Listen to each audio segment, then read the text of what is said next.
talk about prioritizing self-care in your life, what that looks like for you now, your journey to getting there, and also the work you do with women is very, very focused on this as well.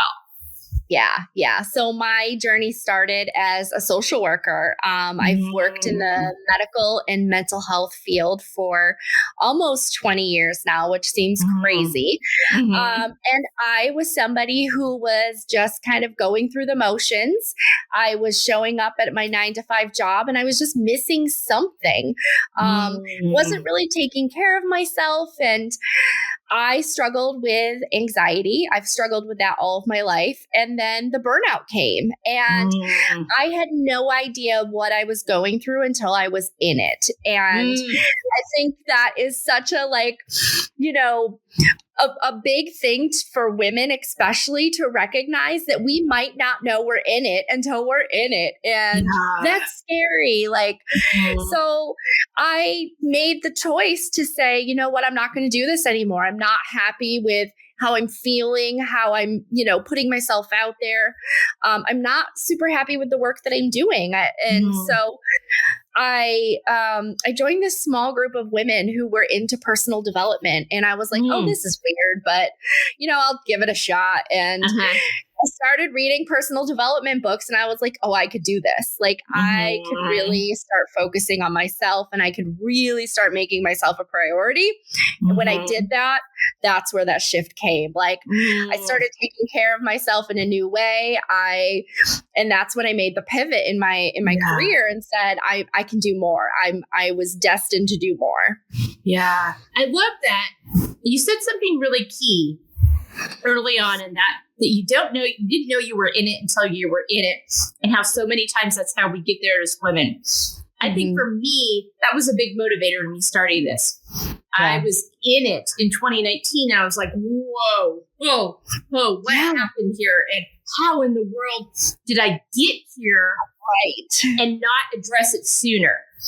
And so what can I do? What kind of conversations can I have? What kind of framework can be set up so that we don't get to being in it before we know we're in it?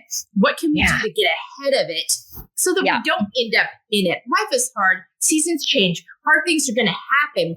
But if the tools and the self-care and the healthy boundaries and the understanding of how valuable you are is in place, it makes navigating it a lot easier. And women don't end up in the places that you and I ended up in before we were like, whoa. This is no longer working. Exactly. So I'm so glad you hit on that because it's so important. And I see it time and time again with women, so many conversations. And so really, women, let's get in front of this. Or if you're in it, here's a framework and conversations to have. Yep. You mentioned getting involved in a community of women. That is so key.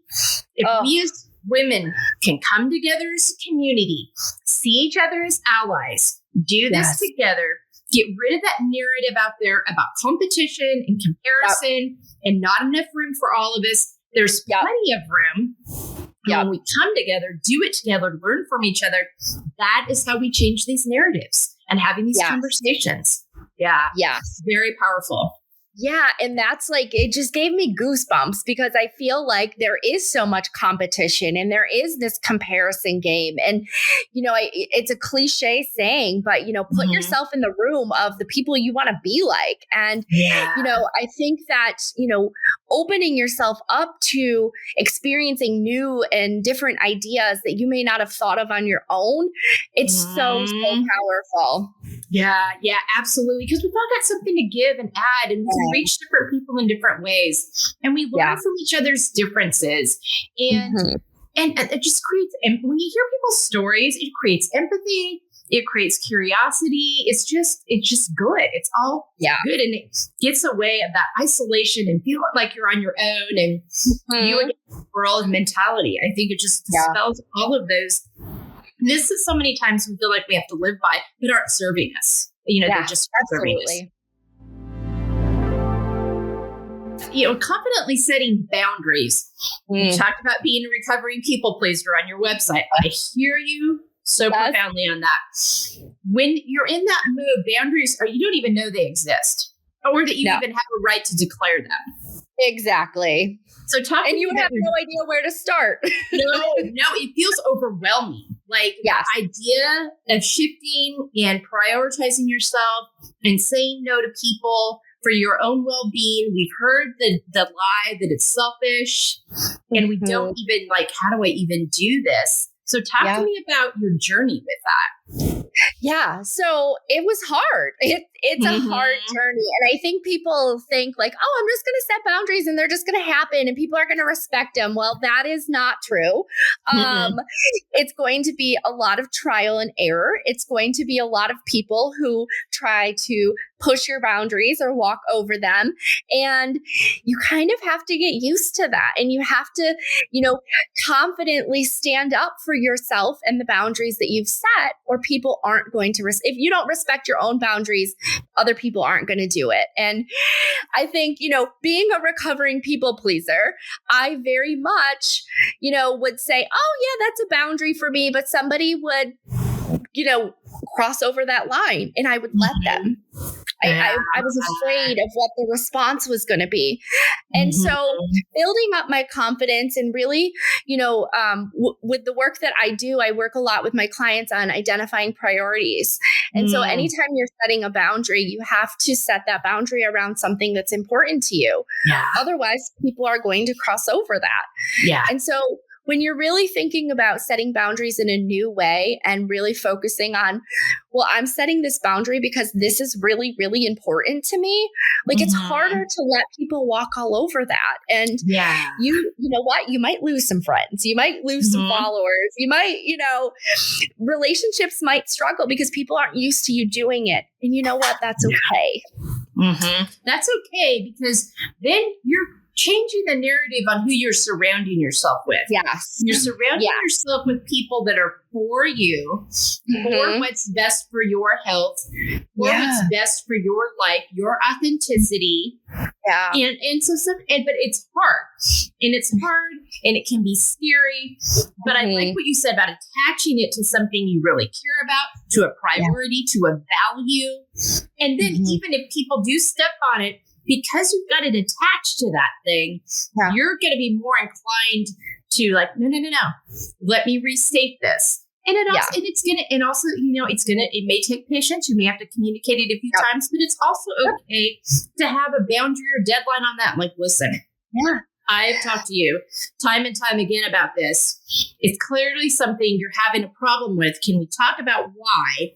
And if you can't get over it, then we're going to have to I'm going to have to love you from afar, or, we're going to have to do something different here. But it's hard at first because when people are used to you showing up a way, they may not want to adjust to that. But what I've also found can be true is some people in your life that really care about you are finally, I didn't need you to fix everything. It was exhausting trying to watch you try to fix everything. Right. Thank you. Right. So that's interesting. I had both experiences when I started doing this. I had relationships where I had to love from afar, and I also had people that were close to me that really cared about me. I'm like, oh, thank God, finally. Right. And I think that there's this you grow with me, or we grow out of the relationship that we've had. And, I want you to grow with me. I want you to respect this because I'm going to respect your boundaries, and let's grow together. And those are the people you want to surround yourself with and put your time and energy into. Yeah. And I think you really hit a good point there too, growing together. Because if a boundary is designed to protect your health and wealth. It's not designed to prohibit someone from being who they are. You're setting it for you. You're communicating to them what you need. And it's up to them to decide what to do with that. But it's very key in how we communicate those things. And again, applying them to those things. And you're going to, if you sit down and get honest with yourself and you start looking at what it is you're giving your time to, who it is you're giving your time to, and how, and whether that's really a priority of yours or not, or an obligation, it'll get clear pretty quickly when you start making that list. Is that been your experience too? Yeah. Yes, absolutely. I totally agree with that. taking care of our emotional health as much as our physical health. You talked about that burnout and realizing you didn't realize you were in it till you were in it. Talk to me about that connection between your mental, emotional, physical health. How were you feeling? Yeah. I mean, and I think that your emotional health, when you're feeling that overwhelm, when you're feeling that like anxiety, like getting to you every single day, you're feeling the pressure and your body experiences that too. And so your body might be feeling more tired, more just lethargic. Your energy is low. You know, you might be getting stomach aches or headaches. Like all of that is so intertwined and it has an impact on your whole self. And like, I was tired all the time. You know, I would come home from work and I'm like, I just want to go to bed. Like I'm exhausted. I'm just so exhausted. Yeah. And that's not normal. You know, at that time I was in my mid 30s and I'm like, I shouldn't be this tired all the time. Yeah. Yeah, absolutely. Making that point, because I've had the same scenario where I would get home and I'd be falling asleep by 5:30, 6 o'clock. I'm like, I was so drained, completely drained that I had nothing left to give to the rest of it for the rest of the day. Yeah. And so that, and then it's starting to see that, whoa, wait a minute. This is the toll that stress, that anxiety, that, you know, having to, feeling like I've got to perform for affirmation, all of that is taking a toll on me. Yeah. And all the lack of processing that, you know, the lack of not acknowledging that, meaning it and processing it all takes a toll. Yeah. I know exactly what you mean. I know, I can feel it. For me, I feel it in my chest. I feel it in my forehead, my face, I walk my jaw. And when I went around like this for years. It'll show up in my stomach some. And I had all kinds of other reasons these things were happening until I started acknowledging where it was actually coming from. Yeah. It's, whoa. Wow. Yeah. I would go and get massages and the masseuse would be like, what is wrong with your body? Like your body is so tense. Like everybody would say their first question to me would be like, what do you do for a living? And I was like, please stop asking me that. Like, I know that I know that I'm tense. I know that I'm stressed. Like, but my body, like other people could sense that in my body too, which is crazy. You do carry it. The body does keep the score. It's a book for a reason. It is. Oh my gosh, so true. This is what you're really doing now in your work of who we can support ourselves and other women in living unapologetically. Yeah. You get to that point where you're like, wait a minute here. I need to shift gears. And this is a place I can, help myself first, because you understood first you needed to help yourself. And then help others. So talk to me about that realization, because I think it's so important. So many times women, we are helpers by nature. Yes. But in order to help in a healthy way, you first got to put your own health first so you can show up in a way that is actually healthy. You do. Across the board. So talk to me about that kind of movement transition for you. Yeah. So, I struggled with this at the beginning and I no longer struggle with it. I am going to be selfish and I don't care if other people say that I'm being selfish by taking me time or making sure that I'm taking care of myself. That is so important to me to feel like a good partner, a good mom, a good friend, a good daughter. Like if I'm not doing that, I am not a good at any of those. And so when people say like, oh, I feel selfish doing that, or, well, it would be selfish of you to do that. I say, I don't care. It is okay to take care of yourself. And that's where you have to be very unapologetic about it. You really do, because if I'm not taking care of myself, I'm not showing up with my husband. I'm not showing up for my kids. I'm not showing up in the work that I do. I would come on coaching calls and I would just feel blah. And that's not why I'm here. Like my job is to feel good. That's my first priority, is to make sure I'm taking care of me. And so that I can bring that energy, that positivity, that, just personality that I want to my other relationships. Yeah. You hit on that thing where you're just not going to show up well for anything. And I think we really have to work on removing that idea or statement of selfishness around anything that is aligned with our self-care. If you're in any activity that is going to fill you up and allow you to show up better in all your other spaces is not selfish. And I think we really need to reframe that conversation. And so important. If it's helping me, it's going to help everybody I'm in alignment with. Yeah, I have this. So I see my own therapist.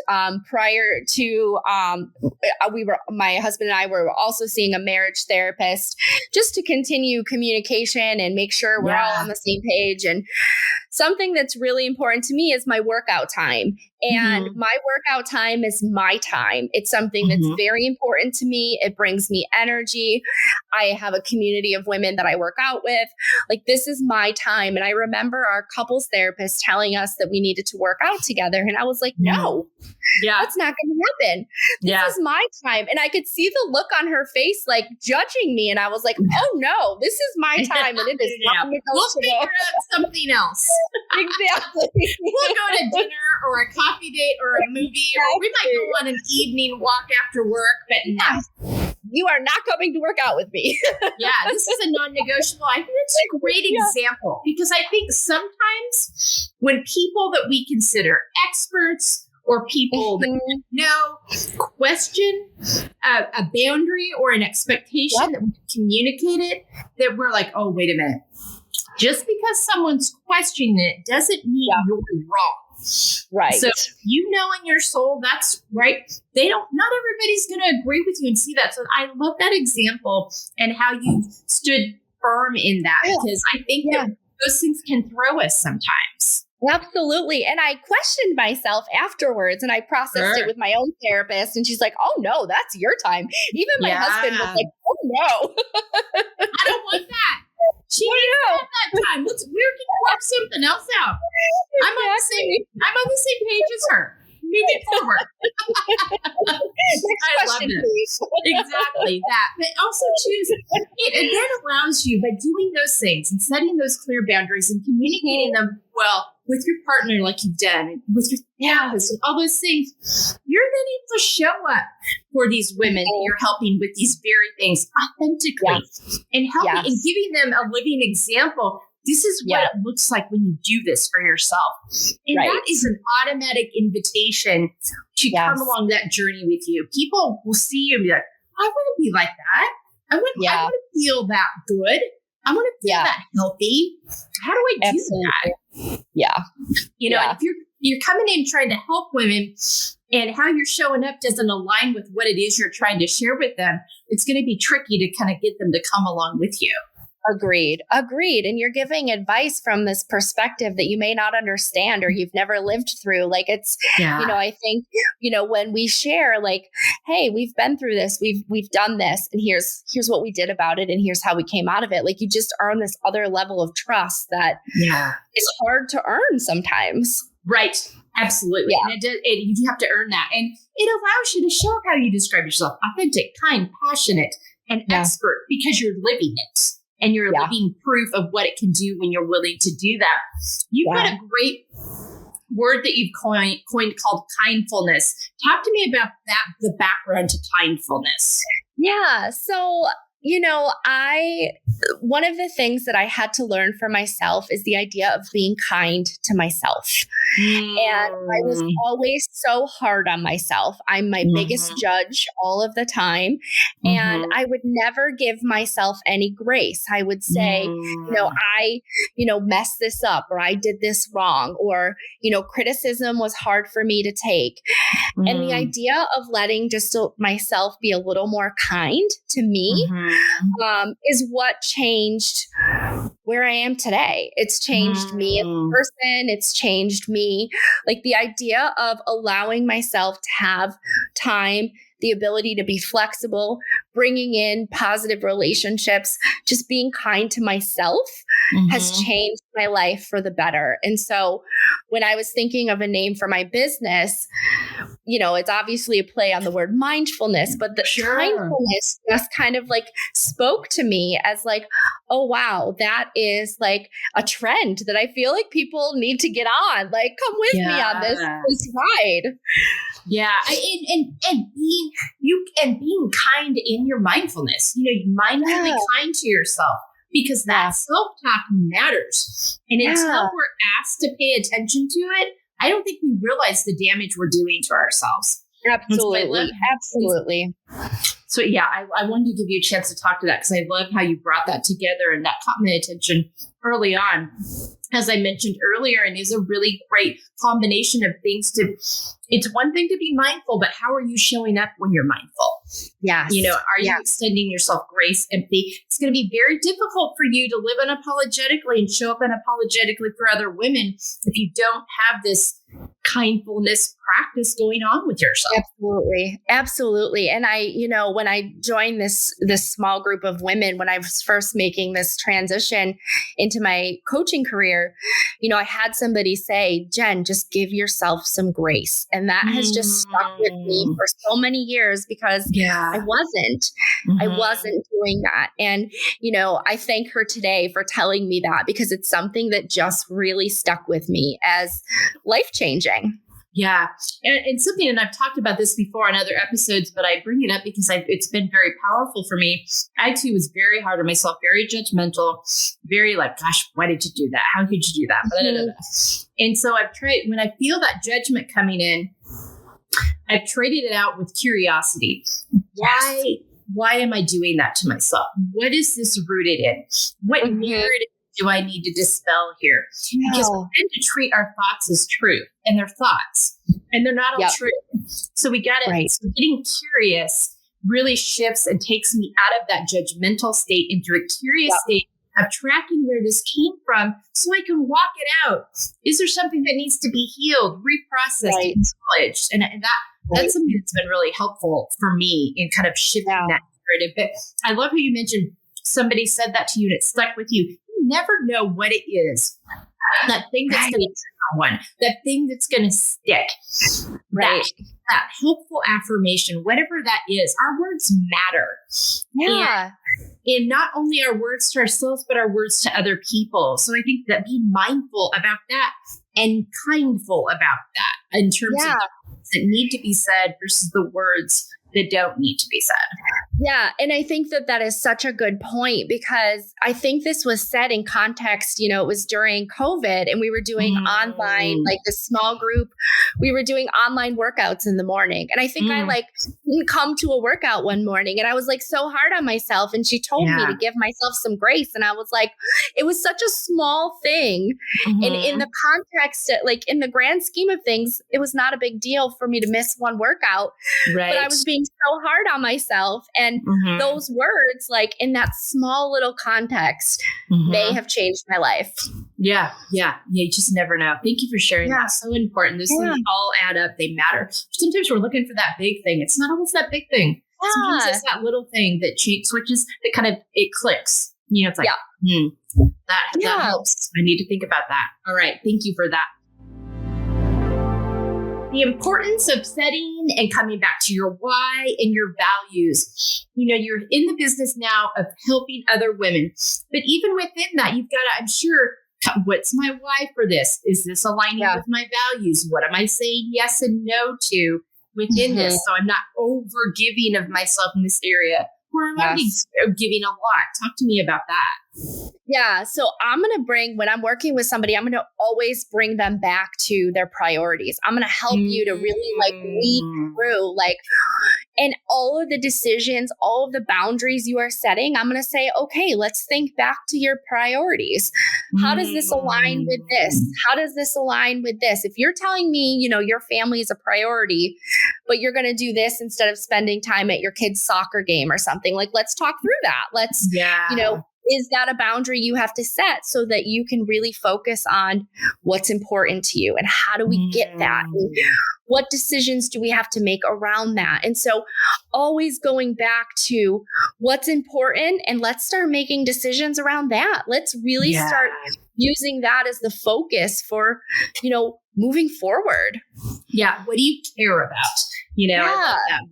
What is it that you care about? And is this lining up with that? Because, our bodies will tell us, our minds, our souls, we push back against it because of just all the different narratives, expectations we put on ourselves, social narratives, don't want to disappoint, whatever it is. But if you're out of alignment, you're going to feel it. And so I think too, it's just that trusting that what you care about matters. Yeah. And if you're living your life out of alignment with that, you're going to feel that and notice that, and you need to pay attention to that. Yeah, absolutely. And sometimes it's just like your gut feeling. Like, what is your gut telling you to do? Yeah. Because you should trust your body. You should trust your gut. Like, it's like you said, it's telling you something for a reason. Trust it. Yeah. Let's go with it. Yeah. Giving us those clues that we need to pay attention to. Absolutely. Living out of your own expectations versus others' expectations. Talk to me about your expectations journey. Oh, gosh. Well, I think that when you leave a full-time secure position to do your own thing, there is so much like imposter syndrome around that. There's so much like,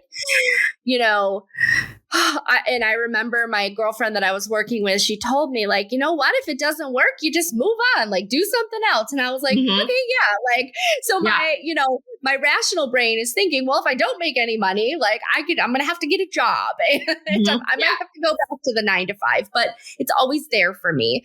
So when I started coaching, I was like, well, I'm great. Like people are going to love me and they're just going to start flocking to me. And I'm going to have all these clients. And that was my expectation at first. And then I was like, oh, well, that doesn't happen. Like, so I actually like go out and find people and like, well, it was very strange. I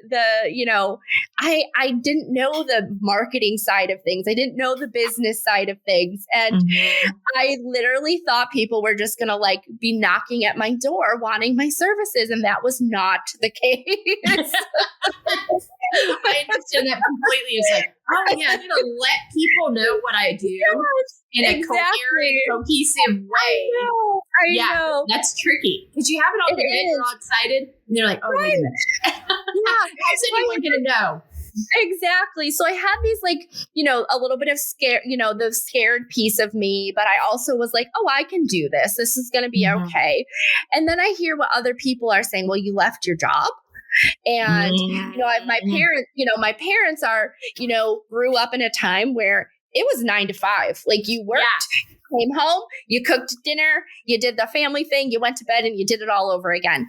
And so I would tell them, oh, I'm going to this like marketing workshop or I'm going to this networking event. And I don't know how many times they would say, but you don't get paid for that.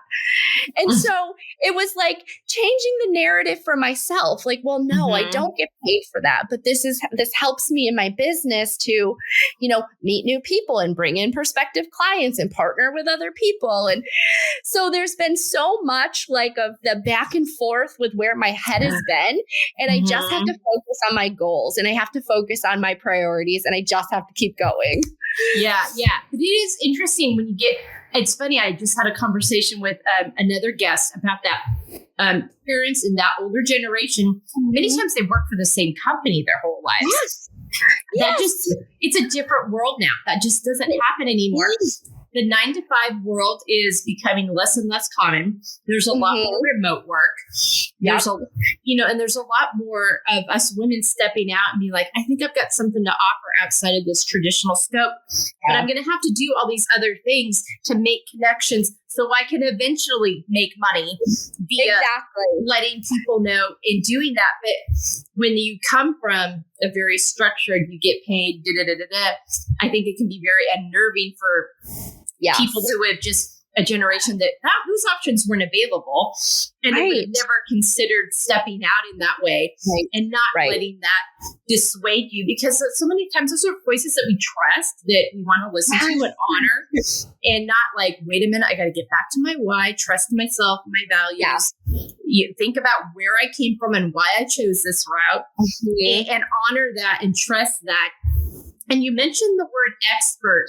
Talk to me about how you got to that confident point of stating yourself as an expert, because that is so important. And as we as women have to stop being afraid of calling ourselves experts, because we are experts in so many things. We are so worried about bragging, or I don't see many men out there worried about calling themselves experts, whether they are or not. So talk to me about your journey and willingness and ability, because I really love that. Yeah. So when I say I'm an expert with myself. Like I have learned what works for me, what doesn't work for me, and I can help other women to do the same. And I am super confident about being able to pull out, women's strengths and what's working, and really hone in on how can we use what's already working to our advantage to just level up a little bit more. And I feel super confident about that because I've done it, I'm living it, and I'm open to challenge. I love that. I love it. When did you get to that point where like, I'm an expert, I can say this? It's been a little bit of a learning process for me. It's been a little bit of, it started coming maybe about 2 years ago. And last year I really felt like I had hit my groove. And, the more and more I do, the more personal development that I do on myself, the more confident I feel. So it's an ever evolving piece. But I think that if I'm not an expert with myself, I can't help anybody else. I love that. That is so important. It's so true. And I think it's so good that you can state that, because it matters when you're helping other women. What do you say to them if you kind of present that to them as a possibility? Do you get a lot of pushback, or how do you guide them through that? Yeah. And that's a great question, because I think that sometimes that's scary for women. Yeah. It's scary for women to think that it's okay for me to be confident. And so when I'm presenting it, I'm like, I want to partner with you. I want to partner with you to bring you to a place that you didn't think was possible. I want to partner with you to learn to take care of yourself in a new and different way that maybe works a little bit better for you. And so the idea of partnering is a little bit less scary. And then I'll throw in like, you're going to be an expert on what you need and what you want. I love that. I love that partnering idea, because I think that's something that's really appealing to women. It's a great way to bring people in. It's very inviting. And again, it goes back to that unapologetic piece too. Yeah. When you feel like you're an expert in your own life and you have the ability to help others, it goes with, it invites others to come along and believe that too, about you, about themselves. I think that's so powerful. Thank you for sharing that. Accepting the layered aspects of ourselves, all those parts, pieces of our lives, some we love, some we don't. Yep. Talk to me about your layers journey. Yeah, well, it's still going. Like I'm still peeling back layers all the time. And I think that, you're going to recognize that someday you have really, really good days and you can be really extremely productive and you can feel like, wow, I nailed it today. Like I did really good. And then there's going to be other days where you're like, wow, I didn't do a whole lot. I didn't get a lot accomplished. I may have forgot to do this, and recognizing that that's okay. And I think that's still a layer that I'm trying to figure out is, those days that don't always click and, being okay with that and learning a little bit differently. I like to say that I used to be a very type A personality. Like things would have to go a certain way. My schedule was, not meant to be flexed or, changes happening really kind of threw me for a loop. And now we have 6-month-old twin babies in our house. And it's like, I do things when I can. And when I get things done, it's Right. And if I finish 3 things in the day, it doesn't matter what time or how that happens. Like, so learning to be flexible and adapting is still a layer that I'm trying to pull back on myself and learning. Yeah. Nothing like twins to expose those things, man. Exactly. It's like, okay, you're going to do this now. And, okay. Okay. Yeah. Well, here we go. Like, I can't finish this before you need a bottle. Like, what's happening? I know. Oh, you aren't going to sleep now? You're going to sleep. Oh, okay. Right. Great. Oh, okay. Well, let's figure that out. Yeah, I know. I know that is such a, I have 3 daughters of my own. They're grown now. Mm-hmm. Never had twins, but there's nothing like that experience to really expose. Oh, that's another area for me to learn from. That's another area for me to grow in. And also to figure that out. Yeah, and I think too, releasing it, we have such a need to feel productive all the time. Yes. I got quotes around that. We don't have to be productive all the time. Mm-hmm. Our value does not ebb and flow based on how productive we are. It is okay just to be. Exactly. It is okay just to be. And especially your great example, the stage of life you're in, the twins don't always sleep. And sure don't. And if we were able to get some food in our mouths and drink some water, that is an accomplishment. That is great. That's a win. I'm going to check it off. We're taking the W and going forward. No, I love that. Thank you for that example. It's so important. And also just a good reminder to release that false narrative that we've heard about having, especially in the Western culture, that productivity piece. It's like, and I struggle with that. Like, I talk about it, but I am still, and my therapist said to me a couple of years ago, she's like, when's the last time you just had fun for no good reason? You didn't have to have a reason running. It didn't have to be for your self-care. It didn't have to be, you just did something fun. And I'm like, well, there's always, I don't know, usually it's a raptor in my self-care or something I enjoy, but just fun for the sake of fun, I don't really know. It's just like, I want you to do that. I'm like, okay. And it's still a work in progress, but it was just a great example of how we think of even in those things that are restful, sometimes they have a meaning behind them or and just like, just being okay with being. And, nothing like twins to like, we're just being today, and that's going to be just fine. Exactly. We made it through the day. That's a win. Yeah, absolutely. Everyone's intact. Everyone's still breathing. Yeah, absolutely. Yeah, we're good. We're good. The walls are standing. It's all good. Exactly. In summary, in Living Out Feel, finding empowerment, embracing layers, talk to me about how that has affected your relationship with yourself as well as your relationship with other people. Yeah. And, I think the relationship with myself has just grown even stronger. Like, I respect myself. I respect my emotional health, my physical health, my mental health, all of that. I respect that, and I'm going to give it the time that it deserves. And by doing that, my relationships have just grown so much stronger, especially with my husband, And I talk about this with a lot of my clients, is just the idea of what it can do to your relationships. And just, when I feel better, I communicate better. When I feel better, I listen better. When, I want to do those fun things. I want to, make dinner together, and I want to, go outside and, sit on the front porch and just be a family. And, when I'm respecting myself, I can give more to my relationships and just show up in a different way and being that authentic self and just enjoying life. Like, I think we take things so seriously so much, and just to enjoy our life and the people that are in it, like, we take that for granted. We do. We take those simple things that for granted that matter. We are so mindful of the next thing or what happened last week, and just being present. Being present with the now is so valuable and so important. And it, goes back to that kindfulness, mindfulness, be present. and enjoy this moment, because those moments are fleeting, and when you've got a family, that time goes by and you don't get it back. So thank you for that. I think that's really important to remember. Love that. Love that. And that listening piece. When we are impatient, when we are tired, when we are not taking care of ourselves, we are not good listeners. And that's such an important part of our relationships. Yeah, it really is. It's a make or break. Like, if I'm not listening to my partner, he is not happy.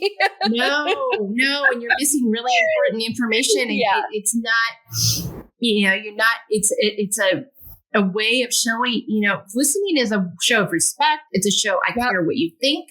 I care what you have to say. I want to be present with you. And so valuable. Thank you for bringing that up too, because I think we miss that sometimes. And we can't skip over the importance of good listening. We're down to the rapid fire. Name 5 activities that nourish you. Walking, working out, reading, sleeping, and drinking coffee. Yeah, sleeping and drinking coffee are important right now. Oh my gosh. All right. 5 words on how you want to feel the next 6 months. Amazing, healthy, beautiful, confident, inspiring. I love that. All right, Jen, let people know where they can follow you. And this is all going to be on our resources page at embracinglayers.com. But share just a little bit right now where they can follow you, how they can work with you, all those things. Yeah. You can find me on the web at kindfulnesscoaching.com, or you can find me on Instagram at kindfulnesscoaching. Perfect. All right. Well, Jen Schwytzer, thanks so much for your time today. I appreciate it. You've got a busy life and a lot going on, and I just appreciate your journey.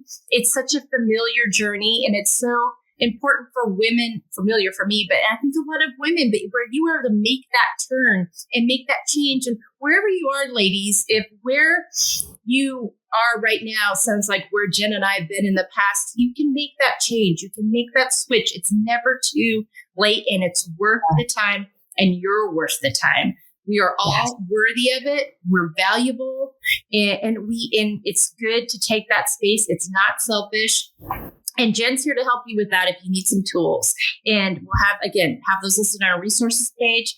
And these talking points that we have and our ways to engage, they are there for you to jot those down. You can go to our website and find them. We've got a book coming that's out now that you can access, and that you can go to our page on our website, our book page, if you want to walk these things out. These are all tools that we have for you women to live your best, authentic, healthiest lives. And it's never too late to start that. So Jen, thanks so much for your wise words today, your great energy, the work you do for women in the world. I appreciate it so much.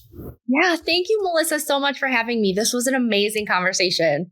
Great. All right. Well, y'all have a great week. Take good care of yourselves. Find some ways to be kindful to yourselves. I love that. Apply some kindfulness to your life this week. Take care, and we'll see you next week.